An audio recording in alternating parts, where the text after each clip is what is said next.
Hi, this is Alex from phpacademy.org with a video tutorial for the new Boston. In this video I'm going to go ahead and solve a problem of duplicating a particular button. We're going to be creating a button on the page, so just a simple button around here. When we click it, I want a message to be displayed, but then I also want this button to duplicate. Now with the duplicate, I'm not going to be using clone, I'm just going to be creating a new element using after, and I'm going to be placing the code for a button, so the input type equals button, with the rest of the properties and a particular class next to that. I then want that same class to be clickable and for it to, produce another button and repeat the process essentially. So I'm going to go ahead and inside of my text editor write out the button. So we'll go ahead and say input type equals button. Value, I'm just going to say click, and I'm going to go ahead and give this a class, and I'm just going to call this duplicate. Okay, so when I click on this, I want a message to appear, a dialog window to appear, and then I want to duplicate the button. So just a quick overview of what files we're using. Obviously we've got jQuery.js included, and we've also got ext.js, which is the file that we're going to be working in to append the event handler to this. And we're going to go on to use the live event handler, or the live event handler, however you want to pronounce it, or say it, and we're going to be solving the problem as we can't do this at the moment. So inside ext.js, let's just wait for our document to be ready. So I'm going to say document.ready.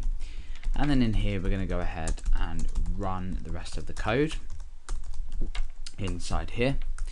Okay, so what do we want to do first of all? Well, we want to go ahead and append on an event handler for any class of duplicate.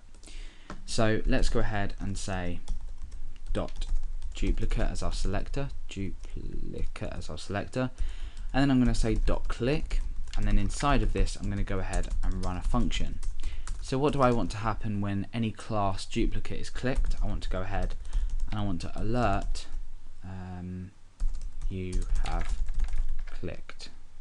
Okay, so now when I refresh, the event handler clicked is called, I guess, or we found this click event, and it says you have clicked. Fair enough, but now what I want to do is go ahead and I want to duplicate this input field here.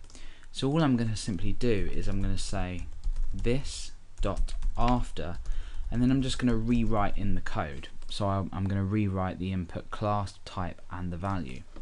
So we're going to say input type equals, and that's obviously a button. The value I want to say click, and I'm going to keep the same class as before, which is duplicate. Now the main aim here is we've clicked the duplicate button, the first one of the instance of it on our page, then we're alerting something out, and then we're placing the same code for the same button using the same class afterwards. But the problem that we'll find is this then will not be able to select our new button, and I'll show you and then I'll tell you why. So I'll click on click, it says you have clicked. You can see it's added that code that we specified in here after our current button. When I click this, nothing will happen. And the reason for this is it's been created on the fly, essentially using jQuery, and therefore it's not really part of the page. Like if we view the source of this page, you can see that it only shows one button on here. So what we need to do is we want to use the live event handler that will actually take into account both pre-written page elements and also elements that have been added during our jQuery execution, or our jQuery running of our code, if you like. So we'll make a few simple changes. I'll go ahead and just get rid of this. In fact, I'll get rid of all of it. And what I'm going to go ahead and do is, this is an extremely simple explanation of the live event handler. There are loads more options, so if you go over to jQuery.com, the documentation will sort of show you a lot more.